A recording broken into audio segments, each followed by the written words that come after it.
CrossFitters. Today we are continuing with our individual egg bake recipes, and we're going to do something a little bit more fall inspired.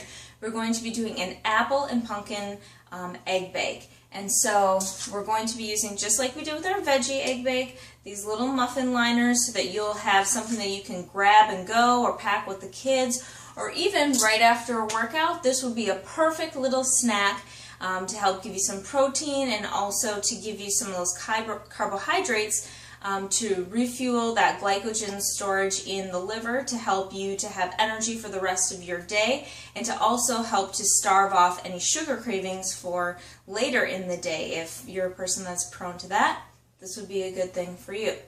So this is a very simple, really quick and easy recipe, and a lot of it I already have done for us. So what you're going to need is 4 cups of shredded apples. So I had 2 really big Honeycrisp apples, so I used those, and then 1 normal size, like medium size Pink Lady apples. You want sweeter apples, nothing too tart, because then that's going to make your muffins tart instead of sweet, unless that's what you're going for. That's fine too. So you want it shredded like you would do like a shredded cheese. That's what it should look like. And I use the shredding blade on my food processor to create the shredded apple. You can use a cheese grater if you don't have a food processor that has the shredding attachment for it, or you can just chop up your apples really, really tiny, whatever works for you. So we're going to put 4 cups, and I kind of pack it down a little bit, but not like excessively or anything like that. So we're going to pour our 4 cups of shredded apple into our large mixing bowl here. Then I have half a cup of pumpkin puree, and I just use an organic pumpkin. Really not, there's nothing else in here. It's not like a pumpkin pie mix or anything like that. It's just straight up pumpkin. So we're going to put our half a cup of pumpkin puree in. Okay. And then we're going to take 1 teaspoon of aluminum-free baking powder. You want baking powder for this, okay? And I use the Rumford aluminum-free baking powder. I also use an aluminum-free baking soda. Those two things, baking powder, baking soda, the traditional varieties of them have aluminum in them. I don't know about you, but I don't like to eat metal. So I buy the aluminum free, and I would encourage you to do so as well, as aluminum toxicity has been linked to things like Alzheimer's and dementia and breast cancer and all kinds of crazy stuff. Then we're going to do half of a teaspoon, here we go, of vanilla extract.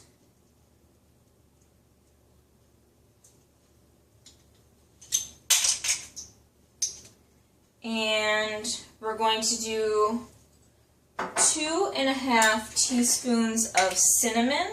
Now for the seasonings, you can be a little creative if you want to be, and spice it up a little bit and use like just straight up pumpkin pie spice if you want to. I gotta get the top off of this, otherwise I'm going to be shaking it forever. So you could use 3 teaspoons of a pumpkin pie spice or an apple pie spice if you want to, or mix in, we're going to mix in cinnamon and nutmeg, but feel free to play with the proportions a little bit. So we're going to do 2½ teaspoons of cinnamon. There's 1. 2. And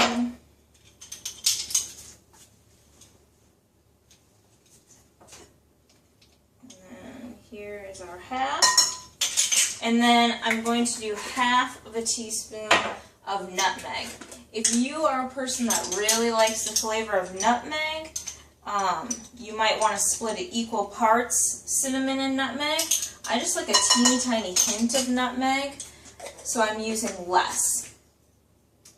And then I'm going to use 1/4 of a teaspoon of Himalayan salt. And like we've talked about before, Himalayan salt is great because it balances out the minerals and the electrolytes in our body. It's already perfectly balanced the way that it's supposed to be for our bodies to just absorb it and utilize it for you by nature. So we're going to throw in a little bit of that Himalayan salt. And then we're just going to mix this up. Actually, scratch that. Forgetting probably the most important ingredient are eggs. So we're going to put in 1 dozen cage-free large eggs. And just like I talked about in the other video, we want to make sure that we're using cage-free eggs or eggs that you got from your local farmer at a farmer's market or something like that, or someone you know has chickens and they're, treating them right and not confining them to teeny tiny little spaces, not feeding them any antibiotics. We're just letting them be happy chickens. That's what we want with our eggs. And make sure, don't get all freaked out like I talked about last time about, oh my gosh, this is a dozen eggs going into this recipe. This is a great protein, great B vitamins in the yolk of the egg, which is going to help to feed and nourish the adrenal glands, help with your stress levels, your energy levels, mental function, hormonal status, all of those good things, and give you some protein as well. Apples are fabulous because they give us a lot of fiber, as does the pumpkin. But apples also contain something called malic acid, which is awesome for the gallbladder and liver function and helps to move congestion through the gallbladder and through the liver. So anyone that has any kind of gallbladder issues, they don't digest fats well, they get a lot of headaches, especially with fatty foods, cramping in their calves, things like that, are kind of telltale signs of gallbladder congestion. It could be other things too, but those are kind of the big ones with the gallbladder. Apples are a great thing for that, so that will help to move things through. If you're experiencing constipation, malic acid is great for that. Apples are great for that. So what we're going to do now is just take your electric mixer and we're just going to mix this all up.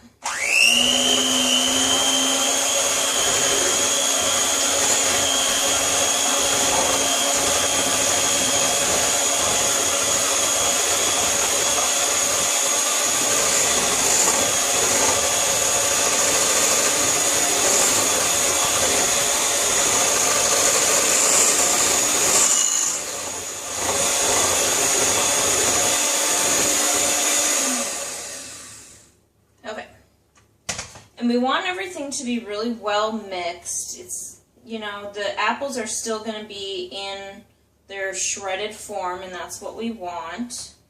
But it should be pretty soupy by the time you have it all mixed up.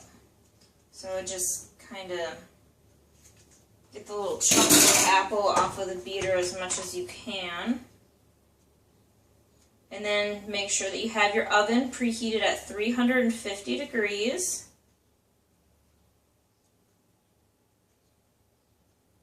There we go.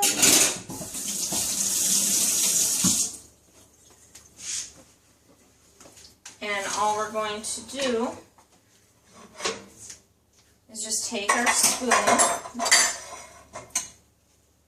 Make sure that you're getting some apple in with the egg, because it's going to be, soupy like that, but there's going to be all those clumps in there too. So you're just going to scoop and fill each liner about, 3/4 of the way full. And this will make about 18 little individual egg bakes. So fill all of your liners, throw it in the oven at 350 for about 25 minutes-ish, and I'll see you back here in just a couple minutes, and we'll see what the finished product looks like. And here we are. We have our wonderful egg and fall flavors egg bake here.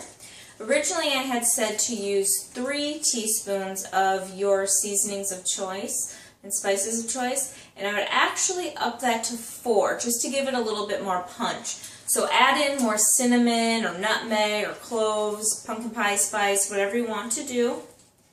And it's going to look like this on the inside. It's still pretty white, but you have those wonderful little sprinkles of fall colors in there. You can see all those awesome spices. So like I said, bake at 350 degrees for about 25 minutes. And make sure that you store these after they have completely cooled. Take them out of your muffin tin and cool them 100%. Before you put them in a container to store them, and then you're going to want to store them in the refrigerator, and they will keep for about 4 to 5 days if they can last that long. What I need you to do now is go to my website at ErinTheBeast.com and download your free gift, The Beast Mode Method Fundamentals, which is a 3-part video series that will have you well on your way to becoming a beast at the box. Bye!